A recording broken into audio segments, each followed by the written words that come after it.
আমি খুব বোকা, তাই না রাহুলদা? ভীষণ বোকা, যার জন্য প্রত্যেকবার আমি ঠকার পরও রোহিণীর কথা বিশ্বাস করি। কি করব বলো তো? তবে কি জানো রাহুলদা, ঈশ্বর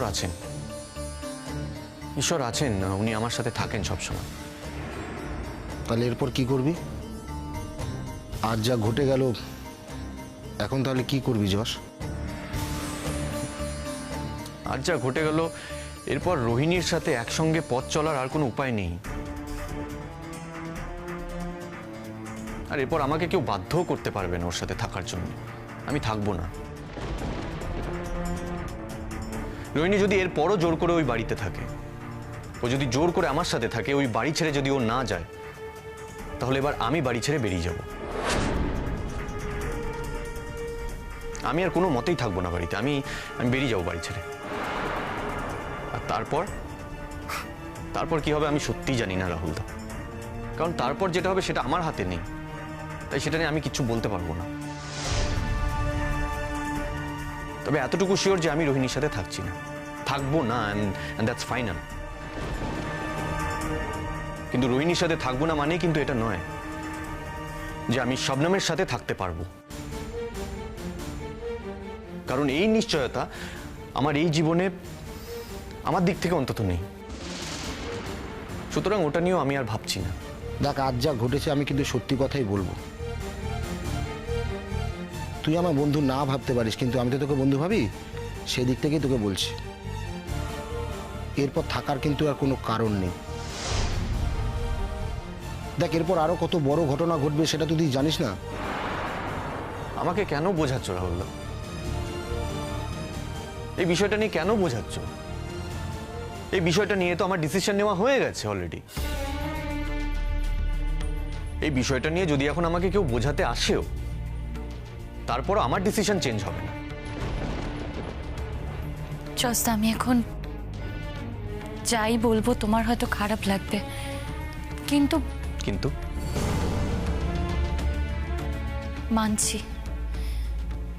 মানছি রোহিণী দি একের পর এক ভুল করে,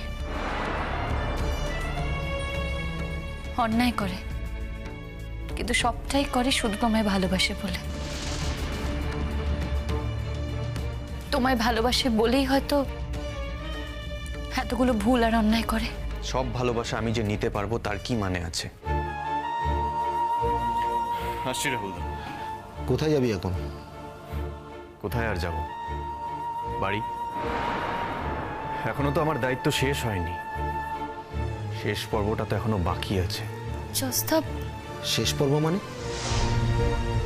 আই এম শিওর রোহিণী তাড়াতাড়ি বাড়ি ফিরে গেছে। কান্নাকাটি করে আর কাউকে না হোক, আমার মায়ের মন জয় করার চেষ্টা করছে।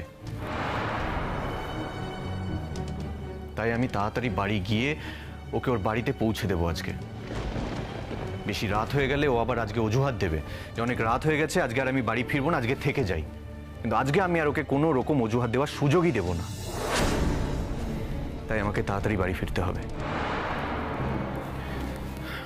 রাহুলদা, আমি আসছি শবনম। শুধু যাওয়ার আগে একটা কথা বলে যাচ্ছি, তুমি তো ভীষণ সত্যবাদী, একজন অনেস্ট মেয়ে।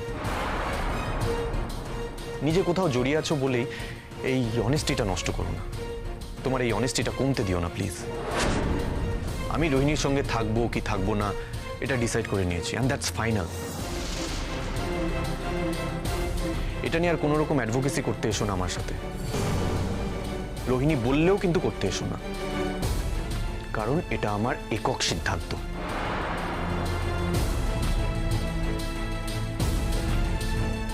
আসছি।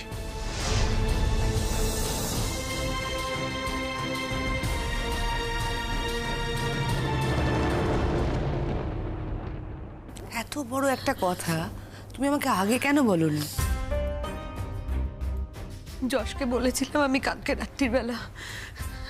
এত অপমানজনক একটা ঘটনা, এত অসম্মানজনক একটা ঘটনা বাড়ির লোকের সামনে আমি কি করে বলতাম বলো?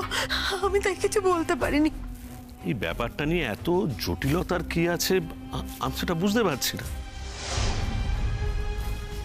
তোমাকে উনি অপমান করেছেন, ভালো কথা। তার জন্য তো যশরা প্রোটেস্ট করছে। শবনমরা ওনাকে রক্ষা করতে চাইছে। কিন্তু একটা কথা বলি, কালকে তো শবনম ওখানে ছিল না। তুমি কি দেখেছো ওখানে শবনমকে? তুমি বলতে চাইছো যে তুমি ওখানে ছিলে বলে শবনম ইন্টেনশনালি ওই ভদ্রলোকে বাঁচিয়েছেন, এটা হচ্ছে কথা, তাই তো?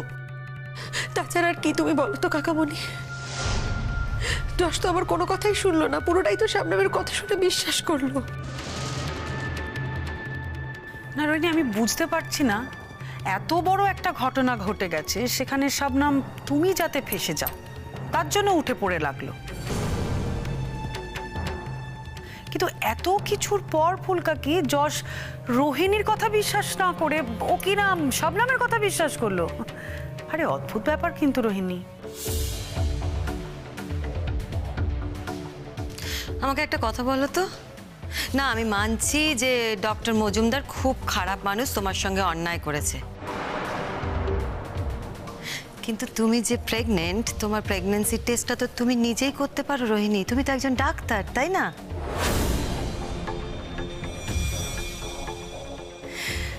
ডক্টর মজুমদার ছাড়া কি এই পৃথিবীতে আর কোনো ডাক্তার নেই? না, তুমি কি চাও? তুমি চাও যে তুমি কোনো একজন ভালো ডাক্তারের আন্ডারে থাকবে, যার আন্ডারে তোমার বেবি সুন্দর মতো এই পৃথিবীতে আসবে, তাই তো? এটাই তো চাও। তা ডাক্তার মজুমদার ছাড়া কি আর কোনো ডাক্তার নেই? তুমি তো অন্য যে কোনো ডাক্তারের কাছে কার্ড নিয়ে তার কাছে ট্রিটমেন্ট করাতে পারো।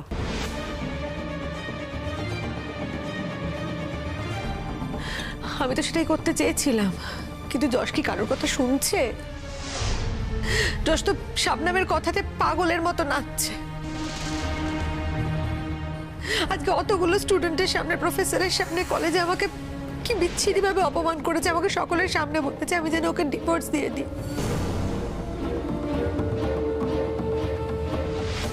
আমি সত্যি সত্যি আর এই অপমান আর অসম্মানটা ওখানে দাঁড়িয়ে দাঁড়িয়ে সহ্য করতে পারিনি। আর আমার পক্ষে বের করা পসিবল হচ্ছিল না, তাই জন্য আমি চলে এসেছি। তাই জন্য যশ কোথায়? দেখো, তোমার কাছ থেকে এক কথা শুনছি, যশের কথা শুনে তবে আমি মন্তব্য করব, তার আগে আমি কোনো মন্তব্য করব না। না না, এটা তো ঠিক নয় যে পাবলিকলি আমি নিজের বউয়ের কথা শুনবো না, অন্য একটা মেয়ের কথা শুনবো। অন্য একটা মেয়ের কথা শুনে যে নিজের বউকে অপমান করেছে তাকে ছেড়ে দেবো। ডক্টর মজুমদারকে ছেড়ে দিলি? না না না, কোথাও একটা ভুল হচ্ছে। এখানে ডক্টর মজুমদারকে ছেড়ে দেওয়া বা ডক্টর মজুমদারকে ধরে রাখা এটা কোনো ইস্যু নয়। অ্যাকচুয়ালি রোহিণীর এখানে একটা ভালো ডাক্তারের দরকার, যে ওকে প্রেগনেন্সির সময় সাপোর্ট করবে। ওর ওখানে কার্ড হবে, সেখানে ওর বেবিটা হবে। এটা তো কোনো ইস্যুই নয়। তার জন্য ডিভোর্স করার কি আছে আমি তো এটা বুঝতে পারছি না। তুমি কেন বুঝতে পারছো না কাকামণি? তুমি একটা কথা কেন বুঝতে পারছো না? শবনম তো বলেছে যে আমি মিথ্যে কথা বলছি। আমি পুরো যা যা কথা বলেছি সেগুলো নাকি আমি মিথ্যে কথা বলেছি। এবার স্বাভাবিকভাবে যশ তো সেই কথাটা বিশ্বাস করছে। যশ তো আর অন্য কোনো কথা শুনছে না, অন্য কোনো উপায়ের কথা ভেবেও দেখছে না। ও তো শবনমের কথাটাই বিশ্বাস করছে। আমি আর কি করতে পারি? আর এইসব কারণেই যশ রেগে গেছে। বুঝলাম যশ রেগে গেল, তুমি মিথ্যে কথা বলেছ। তার সঙ্গে তো বাচ্চা হওয়ার কোনো সম্পর্ক নেই। আর এটা একটা এমন মিথ্যে যেটা এখনো প্রমাণ হয়নি যে সেটা মিথ্যে। তার জন্য যশ তোমাকে ডিভোর্স দিয়ে দেবে, এটা আমি ঠিক মেনে নিতে পারছি না।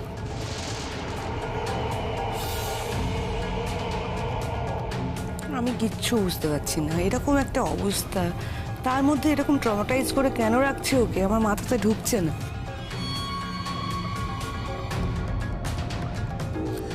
ছেলের কথা শুনে আগে ডিসাইড করো, সবকিছুই রোহিণীর কথা শুনে ডিসাইড করে ফেলো না।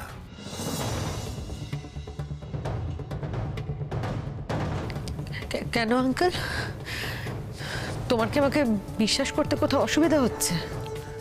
সব ঘটনায় যে তুমি বিশ্বাস করার মতো কাজ করেছো তা তো নয় রোহিণী। এরকম একটা ঘটনা নিয়ে নিশ্চয়ই আজকের দিনে দাঁড়িয়ে আমি মিথ্যে কথা বলবো না আঙ্কেল। তোমরা একটা কথা কেন বুঝতে পারছো না? দুদিন পরে তোমাদের বাড়িতে একটা বাচ্চা আসতে চলেছে। আমার শরীরের অবস্থা ভালো না। এই অবস্থায় দাঁড়িয়ে আমি এরকম মিথ্যে কথা বলতেই পারি না। তোমরা প্লিজ যশকে বোঝাও, তোমাদের পক্ষে সম্ভব হলে তোমরা যশকে বোঝাও যেন যশ শাবনামের কথায় না নেচে আমাকে মিসআন্ডারস্ট্যান্ড না করে। তোমার স্বামী, তুমি এতদিন ভালোবেসে তাকে বিয়ে করেছো, তুমি বুঝি কিছু করতে পারছো না, আমরা বুঝি কি করব?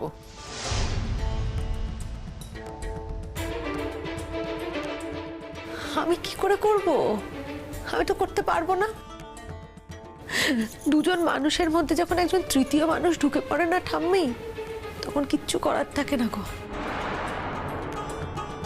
কিচ্ছু করার থাকে না। আমাদের ক্ষেত্রে তো তাই হয়েছে, তাই তো হয়েছে। আমাদের দুজনের মধ্যে তো শাবনাম ঢুকে গেছে, আর শাবনামের কথাই যা অক্ষরে অক্ষরে পালন করছে, শুনছে। কত সংসারে এভাবে ভেঙে যায়। আমাদেরটাও না হয় তাই হলো। আর কি বলবো আমি? আমার শুধু একটাই প্রশ্ন, আমাকে যশ যদি ডিভোর্স দিয়েও দেয়, পরদিনই কিন্তু শাবনামকে এনে ঘরে তুলবে। তোমরা সবাই মেনে নিতে পারবে?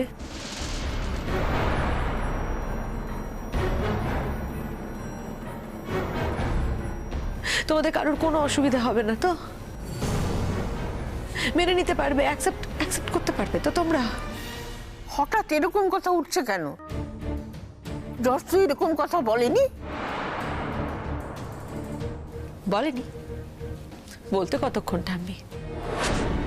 শুধু আমার সঙ্গে ডিভোর্সের অপেক্ষা। আমার সঙ্গে যদি ডিভোর্সটা একবার হয়ে যায় না, তার পরদিনই শাবনামকে এনে ঘরে তুলবে কিন্তু। আমি মরে যাইনি, বেঁচে আছি। ওটা কোনোদিন হবে না। আচ্ছা, যশ কোথায়? যশ এখনো বাড়ি ফিরলো না। তোমরা তো একসঙ্গেই ফিরতে পারতে। ও কি আর আমার কথা শুনছে? ও তো আমার কথা শুনছেই না। ও তো সকলের সামনে দাঁড়িয়ে আজকে কলেজে বলেই দিয়েছে যে আমি যেন ওর সামনে আর না দাঁড়াই, আমি যেন ওকে ডিভোর্স দিয়ে দিই।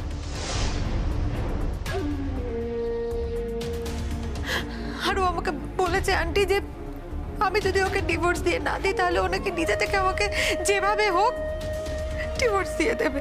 কত বড় একটা কথা! কি ভাবেটা কি? আমাদের কোনো সে নেই?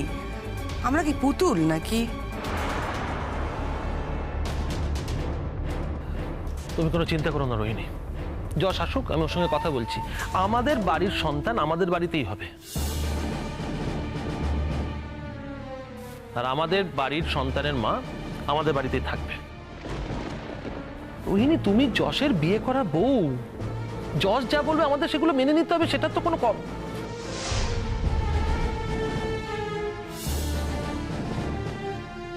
হ্যাঁ, এখন তো মেয়েদের জন্য অনেক রকমের আইন কানুন রয়েছে। দরকার পড়লে তুমি সেই অধিকার দেখাবে। বুঝো, চুপ করো না।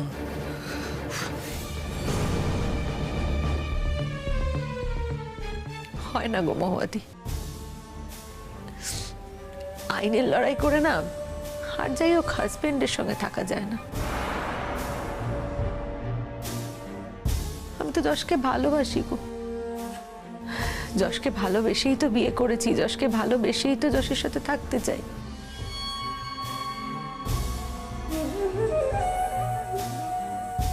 ভালোবাসাটা কি আদৌ আছে যশের দিক থেকে? আমার তো মনে হয় নেই। ঠাকুরপো, এসব কি বলছোটা কি? তুমি তো দেখছি আমার ছেলেটাকে আরো উস্কে দিচ্ছ। যা সত্যি তাই বলেছি। না না, এক মিনিট। শুধুমাত্র ডক্টর মজুমদারের কথাটাই মিথ্যে বলে যে যশ ওকে ডিভোর্স করতে চাইছে, এই কথাটা কিন্তু আমার বিশ্বাস হলো না দিদি ভাই।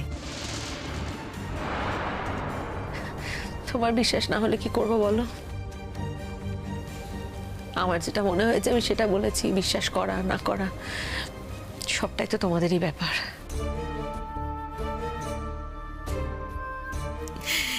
সত্যি বলার অভ্যেস কি তোমার আছে রোহিণী? থাকলে বলতে। যাই হোক, যশ না আসলে তো আমরা বুঝতে পারছি না যে কে সত্যি বলছে কে মিথ্যে বলছে। ও আসুক, তারপরেই নাই জানা যাবে। আর তাছাড়া এই বাড়িতে যখন আমরাও থাকি, সুতরাং আমাদেরও একটা মতামত দেওয়ার অধিকার আছে, তাই না? আমিও তো তাই বলছি, আগে যশ আসুক। এই তো কি ব্যাপার, ও এখন এখানে কেন? যশ, কি হয়েছে বলতো? কিছু না, আমি তোমাকে পরে বলবো। আমি ওকে বলেছিলাম যে ও যেন আমার সামনে না থাকে, আমার চোখের সামনে থেকে যাতে দূর হয়ে যায়, এই বাড়ি থেকে যেন চলে যাও। এখনো কি করছে এই বাড়িতে? এটা আমার শ্বশুর বাড়ি, তো এখানকার রেসিডেন্সিয়াল রাইটটা তো আমার আছে। তুই আমার সাথে সম্পর্ক নাই রাখতে পারিস, সেটা কমপ্লিটলি তোর ব্যাপার। তাই বলে আমাকে এখান থেকে তাড়িয়ে দিতে তুই পারিস না, আমি এখানে থাকতে বাধ্য। শ্বশুর বাড়ি দেখাচ্ছিস তুই আমাকে? শ্বশুর বাড়ি? শ্বশুর বাড়ি? হ্যাঁ, আমি থানায় উল্টো কেস করবো। আমি থানায় উল্টো কেস করতে পারি যে তোর সঙ্গে থাকা, তোর সঙ্গে থাকতে আমি নিরাপত্তার অভাব বোধ করছি। I am feeling insecure. আরে বাবা, কি হয়েছে সেটা তো আমাদেরকে বলবি। ও তো আমাদেরকে একরকম করে বলেছে। কি বলেছে ও আগে সেটা শুনি। বলেছে ডক্টর মজুমদার নাকি ওর সঙ্গে অশ্লীল ব্যবহার করেছে। আর এইটা যে মিথ্যে সেটা শবনম বলেছে, আর সেটা বলেছে বলেই তুই নাকি রোহিণীকে ডিভোর্স দিতে চাইছিস। আর ওর প্রেগন্যান্সিটাই যে মিথ্যে সেটা বলেনি।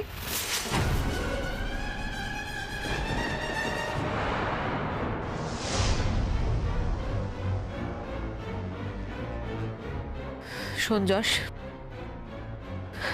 সেগুলো তো মিথ্যে কথা। শবনম তোকে যা বলবে সেটা যদি তুই অক্ষরে অক্ষরে শুনিস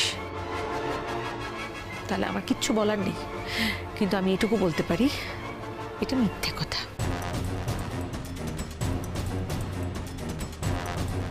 কি ব্যাপার বলো তো জজ? আমি তো ওই জন্যই বলছিলাম দাদু ভাই আসুক, ওর কাছ থেকে শুনবো। ওর কাছ থেকে কোনো কথা না শুনে আমি কোনো মন্তব্য করব না। ঠাম্মি, ও ডক্টর মজুমদারের কাছে গেছিল ডক্টর মজুমদারকে দিয়ে একটা ফলস প্রেগন্যান্সি রিপোর্ট তৈরি করার জন্য।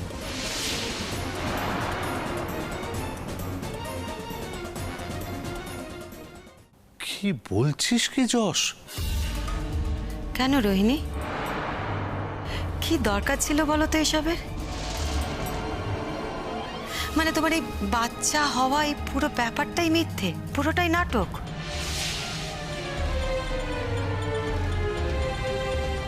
তুমি কি মানুষ?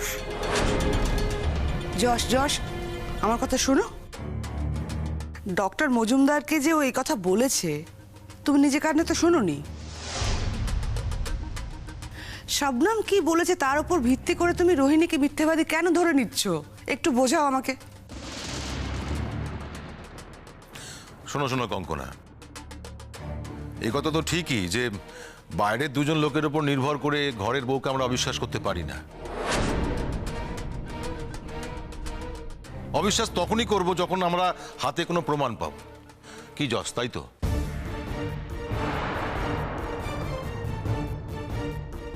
বেশ, তো তা ভালো তো।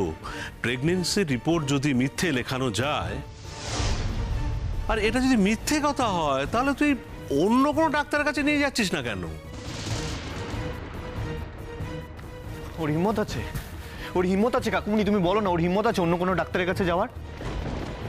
ওখানে অন্যান্য যারা ছিল তারা সবাই বলেছে যে ওকে অন্য ডাক্তারের কাছে নিয়ে গিয়ে প্রেগন্যান্সি টেস্ট করাতে। যায়নি, পালিয়ে এসছে ওখান থেকে, পালিয়ে এসছে। আমি নিজে একজন ডাক্তার, আমি আজ পর্যন্ত তো মাতৃত্বের কোনো সিমটম দেখিনি ওর মধ্যে। তোমরাই বলো না ওর মধ্যে প্রেগন্যান্সির কোনো সিমটম আছে? কি বমি মেয়েটার কিছুদিন আগে পর্যন্ত। তোমরা কি পাগল হয়ে গেলে নাকি? নাটক, ওগুলো সব নাটক ওর। আমি ওর সঙ্গে আর এক মুহূর্ত থাকবো না এই বাড়িতে। এর জন্য যদি তুমি আমাকে ত্যায্যপুত্র করে দিতে চাও করে দাও, আমি রাজি। না না দাঁড়া যশ, এখন এসব কথা বলিস না, আগে ওকে প্রমাণ করতে দে যে ও বাচ্চার মা হচ্ছে না। প্রমাণ যদি হয়ে হয়, শোন যশ, যদি হয় তাহলে আমি তোর পাশে দাঁড়াবো। হ্যাঁ, প্রশ্নই আসছে না বাবা, প্রমাণ হয়ে গেছে, আমি বলছি তো তোমাকে। আমি মিথ্যে কথা বলবো না। আর শবনম বলেছে, শবনম বলেছে, শবনমকে তো তোমরা চেনো সবাই, শবনম বলেছে, শবনম তো মিথ্যে কথা বলবে না। শবনমকে ছেড়ে দিলাম। ডক্টর মজুমদার উনি এমন একজন মানুষ যে কোনোদিনও মিথ্যে কথা বলবে না। কি স্বার্থ আছে ওনার যে ওর প্রেগনেন্সি নিয়ে মিথ্যে কথা বলবে ডক্টর মজুমদার? হ্যাঁ 100বার স্বার্থ আছে, স্বার্থ নিশ্চয়ই আছে। এই তো ডক্টর মজুমদারকে তো অ্যাসিস্ট করছে শুনে এলাম, ওই করেই হাত করেছে ডক্টর মজুমদারকে, তাই জন্যই ডক্টর মজুমদার এই শবনমের ফরে কথা বলছে। সিম্পল, এটাই স্বার্থ। ডান ডান, চল চল চল, আমার সাথে চল, তুই তুই আমার সাথে যাবি। আমি যে ডক্টরের কাছে নিয়ে যাব তোকে সেই ডক্টরের কাছে যেতে হবে। আর অত কিছু তো দরকারই নেই, অত কিছুর দরকার নেই। ইউরিন টেস্ট করালেই তো ধরা পড়বে। কালকে রিপোর্ট পেয়ে যাবো, কালকে রিপোর্ট পেয়ে যাবো। তোকে আমি নিজে নিয়ে যাব, ইউরিন টেস্ট করতে দেবো, কালকে আমি রিপোর্ট নিয়ে আসবো, সব ধরা পড়ে যাবে।